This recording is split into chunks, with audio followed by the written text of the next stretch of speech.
Hi guys, good morning to all. एक बार फिर से आप सबका स्वागत है वाईफाई स्टडी स्टूडियोज चैनल पे। Which is a part of an academy. और थोड़ा बहुत भी अगर डिस्टर्बेंस रहे आज क्लास में तो थोड़ा मैनेज करिएगा, क्योंकि इट्स दिवाली टाइम।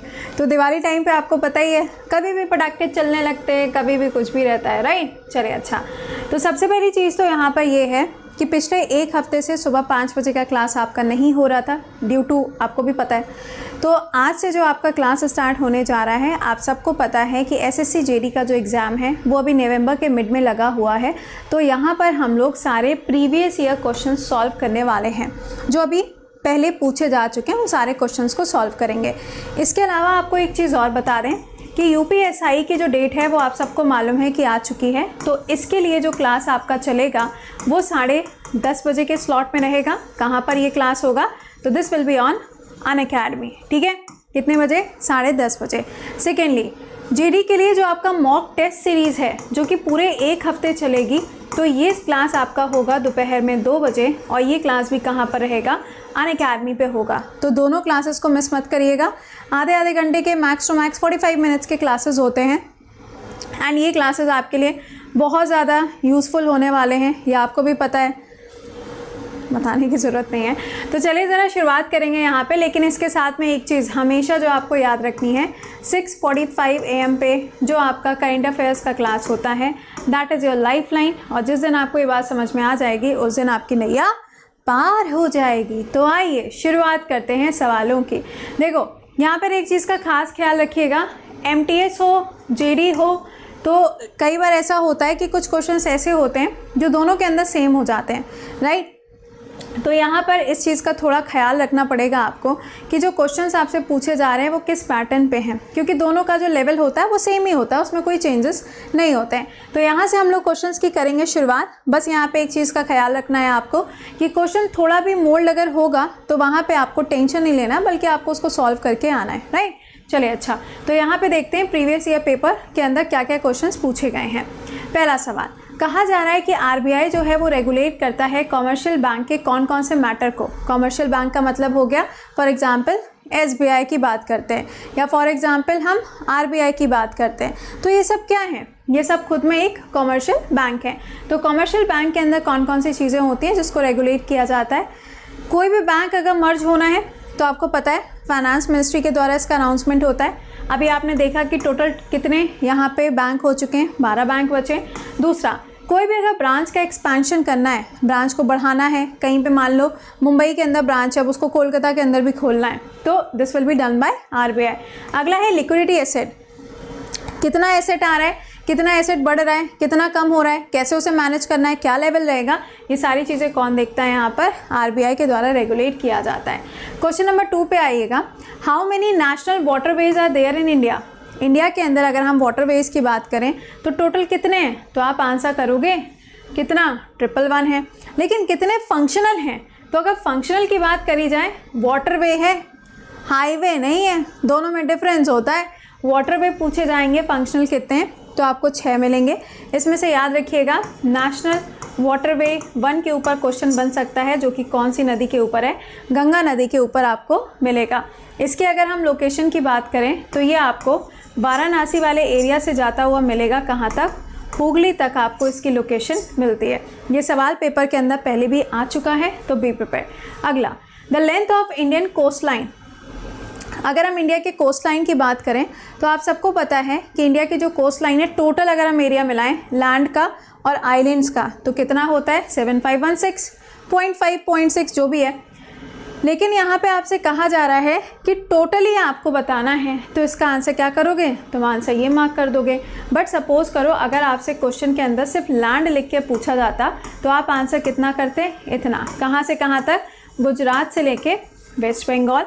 और ये जो एरिया आपको लिखा हुआ नज़र आ रहा है, गुजरात से लेके वेस्ट बंगाल प्लस क्या? अंडमान निकोबार प्लस लक्षद्वीप, ये पूरा एरिया किसका आता है? ये हो जाएगा 7616.6 किलोमीटर्स। अगला सवाल, the main stream of river Ganga which flows beyond Farakka is known as. Farakka नदी जो आपको देखने को मिलती है, या जो फरक्का बैराज आपको देखने को मिलता है, वहाँ से इसमें से कौन सी नदी है जिसकी डिस्ट्रीब्यूशन हो जाता है? देखिए सिंपल है, कोई रिवर आ रही है, ठीक है, अब कोई रिवर इसमें जुड़ी तो वो क्या हो गई, ट्रिब्यूटरी हो गई। लेकिन अगर यही रिवर दो हिस्सों में बढ़ जाए तो क्या होती है, डिस्ट्रीब्यूटरी होती है। फरक्का बैराज जहाँ पे बना हुआ है यहीं पर आपको रिवर मिलेगी, कौन सी, दामोदर। और इसी के आगे जब आपको यही रिवर मिलती है तो ये कहाँ जाएगी, ये गंगा नदी आके जब मिलती है किसके साथ में, ब्रह्मपुत्र के साथ में। गंगा नदी जब आके मिलती है ब्रह्मपुत्र के साथ में तो वो पद्मा नाम से जानी जाती है। लेकिन ब्रह्मपुत्र रिवर जब तीस्ता नदी से मिलती है तो वो जमुना के नाम से जानी जाती है।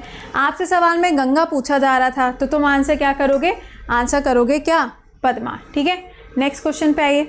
इनमें से कौन सा ऐसा स्टेट है जहाँ पर आपको मोनेस्ट्री देखने को मिलती है जिसका नाम क्या है, पमायांगत्से मोनेस्ट्री। अब देखो मोनेस्ट्री वगैरह जो हैं या तो वो यहाँ होंगी या वो यहाँ होंगी या वो यहाँ होंगी। नागालैंड में बहुत रेयर केस में आई आपको देखने को मिलेगी तो इसका आंसर क्या बनेगा, सिक्किम बनेगा। अगर आपसे टिक्से मोनेस्ट्री पूछा जाए तो ये आपको लद्दाख के अंदर मिलेगी, जिसको रिप्रेजेंट भी किया गया था 26 जनवरी को। अगला सवाल, वेयर इज़ टिक के बाद बर्ड सेंचुरी इज़ लोकेटेड। अभी आपको मैंने पढ़ाया था यार, एक चीज़ तो कहना भूल ही गए, सेशन के लिंक को एक बारी से लाइक और शेयर कर दीजिएगा। ये काम मैं कहना भूल गई थी आज, क्योंकि बड़े दिनों बाद क्लास हो रहा है ना, तो आई जस्ट मिस्ड इट। चलिए, तो यहाँ पर क्या है, ये बर्ड सेंचुरी आपसे पूछी जा रही है।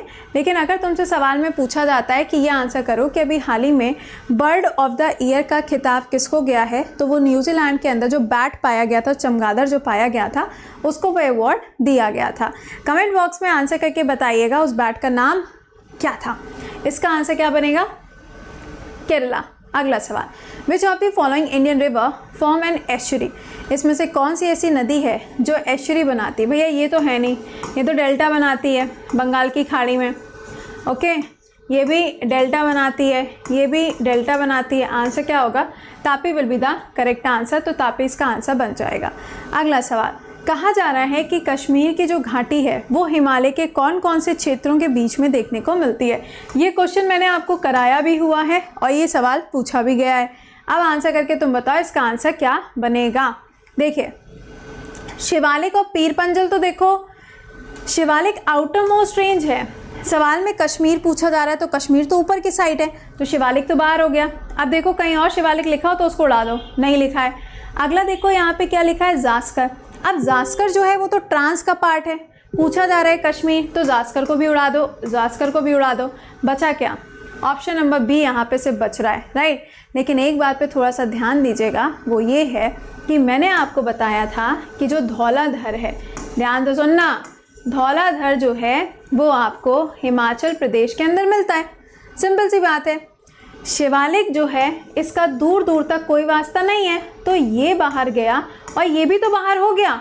अब क्या करें, अब तो दो ही ऑप्शन हमारे पास बच रहे हैं, तो या तो हम यहाँ पे इस वाले ऑप्शन को देखें, फिर ये हिमाचल आ रहा है, इसको बाहर करो। अब बचा क्या, जास्कर एंड पीर पंजल। लेकिन अगर आप एग्जैक्टली ज़रा मैप में उठा के देखेंगे, काराकोरम, लद्दाख और जास्कर, ये तीनों क्या कहलाते हैं, ट्रांस हिमालय। इसके नीचे आता है क्या, महान हिमालय। उसके नीचे आता है पीर पंजल, और पीर पंजल और ये वाली जो लोकेशन है यहाँ पे आपको कश्मीर मिलता है। बट आई डोंट नो कि इन्होंने इस सवाल के अंदर जास्कर ऑप्शन में क्यों डाला हुआ था। बट हाँ, अगर ऑप्शन ऐसे आएंगे तो आपको यहाँ पे थोड़ा सा लॉजिक लगाना पड़ेगा और गेस वर्क आपको करना पड़ेगा। तो थोड़ा सा अटेंटिव रहिएगा, दिमाग में मैपिंग को बहुत अच्छे से छाप के जाइएगा, ठीक है, वरना गड़बड़ हो जाएगी। आप लेके बैठोगे यार ये वाला ऑप्शन ही नहीं है, ऑप्शन ही नहीं है, और इन्होंने जस्ट ये वाला ऑप्शन दे के रखा हुआ है, तो गड़बड़ हो जाएगा, ठीक है। तो थोड़ा ध्यान दीजिएगा। ओके, अगला सवाल, प्रेसिडेंट ने अगर ऑर्डिनेंस को जारी किया है तो कितने समय तक रह सकता है। देखो सिंपल है, मिनिमम पूछा जाएगा और मैक्सिमम पूछा जाएगा। अब ये मत कहना कि मैम ऑर्डिनेंस क्या होता है, बड़ी मेहरबानी होगी अगर आप ऐसा सवाल ना पूछें। और ऐसे सवालों के लिए 10:30 और 2 बजे के क्लास को अटेंड करना ना भूलें। 10:30 एक बार फिर से रिपीट कर दें, यूपीएसआई का क्लास स्टार्ट हो जाएगा आज से, और 2 बजे के क्लास में आपका एसएससी जेडी का मॉक स्टार्ट हो जाएगा फॉर द 1 वीक, ठीक है। ऑलराइट, ऑर्डिनेंस जो है प्रेसिडेंट जारी करेगा तो इस आर्टिकल के अंदर, और अगर इस चीज़ को गवर्नर जारी करेगा तो आर्टिकल नंबर 213 के अंदर इसको जारी किया जाता है। तो इसका आंसर क्या होगा, ऑप्शन नंबर बी इसका करेक्ट आंसर बनेगा। अगला सवाल, judicial review in the Indian constitution is based on. Judicial review जो है वो हमारे संविधान में इसमें से किसके ऊपर बेस्ड है? तो आंसर हो जाएगा प्रोसीजर एस्टैब्लिश्ड बाय लॉ, यानी कि आपको पता ही है कि जुडिशियल रिव्यू के लिए आपको 2 आर्टिकल याद रखने पड़ेंगे और दोनों ही आर्टिकल आपके पेपर के अंदर पूछे जाते हैं। 13 और कौन सा हो जाएगा? 137। अगला, where the presiding officer is not the member of that house. आपको बताना है कि इसमें से कौन सा ऐसा मेंबर है जो उस पर्टिकुलर हाउस का मेंबर नहीं होता है। इसका मतलब क्या हो गया? राज्यसभा। देखिए, कहने का मतलब ये है कि जो लोकसभा के अंदर मेंबर्स आते हैं ये वो होते हैं जो मेजॉरिटी पार्टी चुन के आती है, ठीक है। विधानसभा का भी कुछ ऐसे ही है और विधान परिषद के अंदर लोगों को नॉमिनेट किया जाता है। उसी तरीके से अगर हम राज्यसभा की बात करें तो राज्यसभा के अंदर जो मेंबर्स आते हैं वो कौन होते हैं? एमएलए होते हैं, यानी कि स्टेट के अंदर जो लेजिस्लेचर है यानी कि जो विधानसभा है वहाँ से मेंबर्स को उठा के भेजा जाता है कहाँ पर? राज्यसभा के अंदर। तो इसका आंसर क्या होगा? राज्यसभा। अगला, पब्लिक अकाउंट कमेटी। पूरे पार्लियामेंट के अंदर जो सबसे बड़ी कमेटी बनी हुई है वो आपको पीएसी देखने को मिलती है। पीएसी के अगर हम काम की बात करें तो इनका काम यहाँ पर ये होता है कि भाई यही सिंपल सी बात है, जो भी चीज़ें यहाँ पर करी गई हैं किसके द्वारा, चाहे वो कैग हो, मतलब कोई भी ऑडिटिंग बॉडी है, अगर उसने कोई रिपोर्ट सबमिट करी है प्रेसिडेंट को तो उसको ऑडिट करने को इनको ही दिया जाता है। This is the second largest body of the parliament, यानी कि पार्लियामेंट की जब हम कमिटीज़ की बात करते हैं तो सबसे बड़ी जो कमेटी बनती है वो कौन सी है? एस्टिमेट कमेटी है, जिसके अंदर टोटल 30 मेंबर्स और सारे के सारे लोकसभा के होते हैं। बट यहाँ पे जब हम पीएसी की बात करते हैं तो इसके अंदर टोटल 22 मेंबर होते हैं और 17:5 का रेशियो रहता है। 17 लोकसभा से आएंगे और यहाँ पे 5 राज्यसभा से। सोच लेना एक बार, सोच समझ के आंसर करिएगा। नहीं, बिल्कुल भी नहीं, ये रेशियो गलत है। इस केस में क्या होता है, लोकसभा और राज्यसभा का रेशियो तो रहता है, लेकिन क्या रेशियो रहता है वो आप मुझे आंसर करके बताएंगे कि मैं ही बता दूँ? अच्छा चलो बता दें, वरना आप कहोगे मैम बता ही नहीं हमको और हमको पता भी नहीं था। इसका आंसर क्या बनेगा? Speaker of the Lok Sabha. अच्छा, अब एक चीज़ और है कि ये जो चेयरपर्सन होता है भाई इसका अपॉइंटमेंट तो कर दिया, बट ये होता कौन है? तो देखो यार, चेयरपर्सन किसी भी व्यक्ति को बना सकते हैं, सिंपल सी बात है, वो अपोजिशन पार्टी से बिलोंग करना चाहिए और जो भी चेयरपर्सन बनाया जाता है उसका टेन्योर 1 साल का ही रखा जाता है, वो फिक्स होता है, उसमें कोई भी चेंजेस नहीं हो सकते। अगला, the wings of the bird are homologous to what, यानी कि जो मेन होते हैं उनके जो लाइक हैंड होते हैं उसी के तरीके से क्या होते हैं, जो बर्ड्स होती हैं उनके विंग्स होते हैं, तो ये दोनों क्या हो जाएंगे?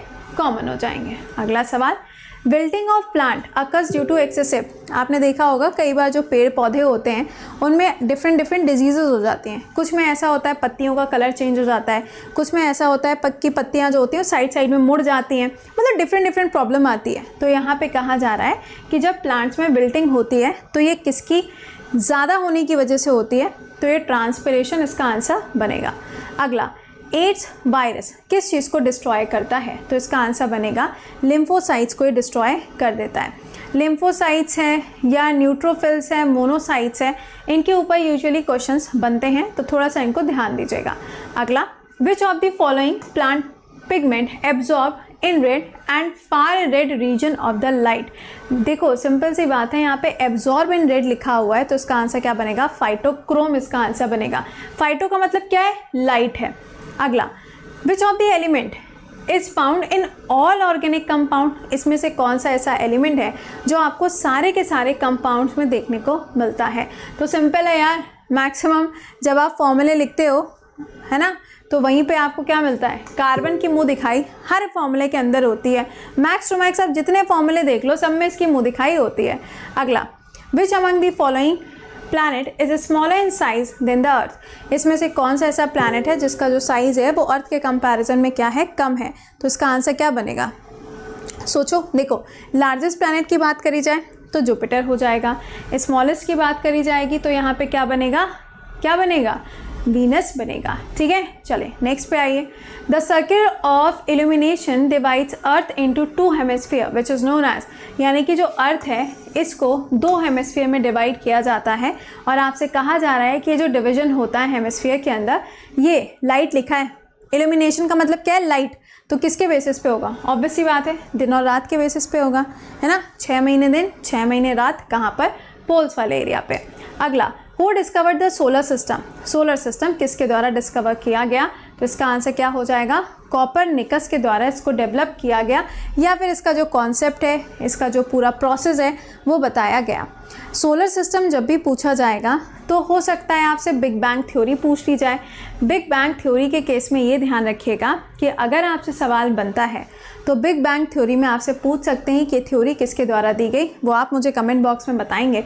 इस थ्योरी के अंदर बताया ये गया था कि आज के टाइम पे जो आपको डिफरेंट प्लैनेट्स देखने को मिलते हैं ना, पहले सब क्या थे, गैस थी। पहले क्या थे, सारे के सारे गैस थे। अचानक से इसके अंदर एक्सप्लोजन होता है। एक्सप्लोजन होने के बाद में जब इसमें ब्लास्ट होता है, ब्लास्ट होने के बाद में ये सारे के सारे अलग अलग प्लैनेट में टूट गए, और अलग अलग प्लैनेट में डिवाइड होने के बाद में इनको अलग अलग ग्रहों के नाम से जाना जाने लगा। तो ये ध्यान रखिएगा कि ये जो कॉन्सेप्ट है ये क्या है, बिग बैंग थ्योरी है। तो मैंने आपको यहाँ पे डे 1 के जो क्वेश्चंस थे वो आपको करा दिए। कल हम लोग जेडी वाले क्वेश्चंस को आगे कंटिन्यू करेंगे। बस एक चीज़ का खास ख्याल रखिएगा, रिवीजन आपके लिए बहुत ज़रूरी है। नई चीज़ों के साथ साथ रिवीजन करते चलिए, और आपको जितना हम रिवीजन करा रहे हैं उसके साथ में थोड़ा सा अटेंटिव हो जाइए। इसके अलावा अभी मुलाकात करेंगे कितने बजे, 6:45 AM, और इसके अलावा 10:30 और 2 बजे के क्लास के बारे में मैंने आपको क्लास के स्टार्टिंग में बता दिया था। अब आप में से जो बच्चे ऐसे हैं जिन्होंने मतलब अब शुरुआत करने के बारे में सोचा है ना, एसएससी के भी मार्क्स वार्क्स आ ही गए थे, तो जिन्होंने अब सोचा है कि हाँ भाई अब की बार एग्जामिनेशन पार, ऐसा वाला सोचा है, चाहे एनडीए है, सीडीएस है, एसएससी है, लेखपाल है, यूपी का कोई पेपर है, एमपी का कोई पेपर है, किसी स्टेट का कोई भी पेपर है जहाँ पे आपका जीएस, मैथ, इंग्लिश और रीजनिंग आती है, तो आपके लिए बिल्कुल बेसिक से नया बैच स्टार्ट होने जा रहा है 10 तारीख से। अगर कोई ऐसा स्टूडेंट था जिसका 3 तारीख से बैच रह गया था, तो उसके पास में अब मौका है कि 10 तारीख से जो बैच स्टार्ट हो रहा है उसको वो ज्वाइन कर लें, जहाँ पे उनको सारे एजुकेटर्स तो मिलेंगे ही मिलेंगे। बस आपको क्या करना है, जब आप इसको ज्वाइन करेंगे तो यहाँ पर आपको ध्यान रखना है कि कोड क्या लगाओगे, कृति 10 कोड लगेगा। कैसे ज्वाइन करना है, अनअकैडमी ऐप पे जाइए, वहाँ पे जाने के बाद में गोल में एसएससी सेलेक्ट करिएगा, सफलता बैच आपको मिलेगा, आप उसके ऊपर क्लिक करके अपना प्रोसेस कर सकते हैं। यहाँ पे कोड को लिखने के बाद अप्लाई करना मत भूलिएगा, क्योंकि तभी आपका यहाँ पे 10% कम होगा। और जब आप इसको ज्वाइन करेंगे तो ध्यान दीजिएगा, आप किसी भी एजुकेटर की कोई भी क्लास किसी भी समय पर कर सकते हो, ठीक है। चलिए, सेकेंडली, हर संडे को आपका एसएससी कॉम्बैक्ट होता है। यहाँ पे आपको रेज योर हैंड का भी ऑप्शन मिलता है एंड रिपोर्ट एंड विन का ऑप्शन भी मिलता है। तो इसी के साथ में अभी मुलाकात करते हैं 6:45 AM शार्प। टिल देन खुश रहिए, मुस्कुराते रहिए। Bye bye and take care.